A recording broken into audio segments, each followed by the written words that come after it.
listening to you, I really hope that we get to see quantum computers working in our lifetimes.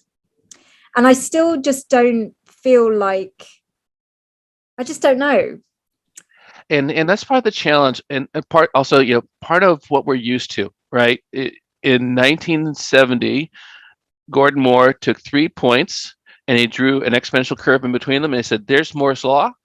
This is how semiconductors are going to behave," and he defined the shape of the world. Right, our modern world is described by that Moore's law curve. Every other year or so, we get twice as many transistors in the same size piece of silicon. Now, the interesting thing that most people, back to what most people don't know, is most people don't know that the kind of scaling that Gordon described in the 70s actually ended in 2005. Because as we continued to shrink, in his quote, we'll call it geometric scaling. You just make every transistor smaller in this dimension and this dimension, and that's how you end up doubling twice as many. And there are tremendous engineering problems that were solved in order to continue that. But if eventually you shrink down a transistor and you get to a problem that as you're shrinking it down, it's still made of atoms. And there was a point where we were going to shrink it down, and one of the features was going to be less than an atom wide. It's like, well, you either have an atom and you have the feature, or you don't have an atom and you don't have the feature. So that's where we ran into in 2005. Now, globally, the community came together, the International Technology Roadmap for Semiconductors, academics, industry, enterprise, governments, they came together. They did about 20 years of research in 10 years. And they created the second era of Moore's law scaling, equivalent scaling, where you might think, well, you hear things. This is 10 nanometer process. This is a 5 nanometer process. Well, things aren't actually shrinking anymore in the same way that they did back when Gordon first described it, but we can put them tighter together, and we can make them tall now. So they're not just all flat. They can actually bump up a little bit, so we can pack them even tighter together, and that's why we say equivalent scaling. So we put our fingers up and say that. So we're still getting twice as many transistors per square millimeter.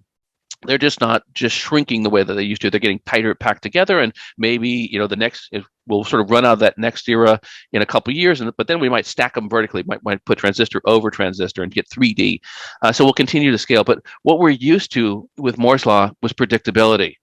Every other year, I was going to have twice as many transistors. And actually, in the first, up to the 2005, they didn't just get smaller, which meant they were cheaper. They also got faster, and they used less power. That's a triple word score. That was fantastic. Since 2005, they have gotten a little bit faster. They continue to get cheaper, but they're using the same amount of power. So the power part went away. So that's where we sort of hit a ceiling on some elements of scaling. But still, if you were, someone who was going to invest their career like I did, you actually had a pretty good understanding of what was going to be in your future. You could decide intelligently about where you wanted to invest your time and your talent and your career. If you were someone who was building a business, you could plot that out and you say, okay, well, I can see what I can do today. That means in 18 months, I think I can do this. In 18 more months, I think I can do this. And so whether that it was enterprise, industry, academics, government, we all had a pretty good idea of what the shape of the future was going to be. So we can make reasoned investments. They aren't risk-free, but they're well thought out. With quantum, we're at this really interesting point where there is progress, and it's been punctuated by breakthroughs. And that makes it really hard, because if we think of the improvement graph, one, it's not that beautiful, smooth curve that Gordon described with semiconductors. It's this jagged one, and it boop, boop, boop, boop, and it keeps hopping around. And also, what's on the horizontal axis isn't time, right? That was the great thing about Moore's law, is that we measured it in time and we measured it in performance. And when you have both of those, and you're making an investment and you're wondering, when is my payback going to be? Well, yeah, whether you're an engineer or a financier, you can make a well-reasoned investment.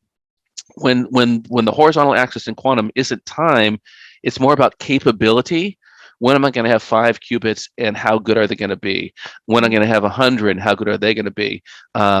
we don't measure that in time, we measure that in sort of success. And so that makes it super hard to make those same kind of reasoned investments. I'm a PhD candidate. Should I stay in academia? Should I go into industry? What is the best way that I can contribute? Well, when you can't measure this in time, but your career is measured in time, that's a lot harder to decide. If you're making an investment, if you want to understand and invest in technology, and you want to know, well, when am I going to get my payoff? Well, you get your payoff when we get to 1,000 good qubits. It's like, well, when am I going to make my? You told me how I'm going to make my payoff, but when am I going to make my payoff? And they say, well, when we're done.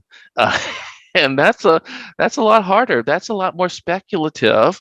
That takes a little bit more of a gut check when you're writing those venture capital checks, or when you're spending tax dollars on this thing.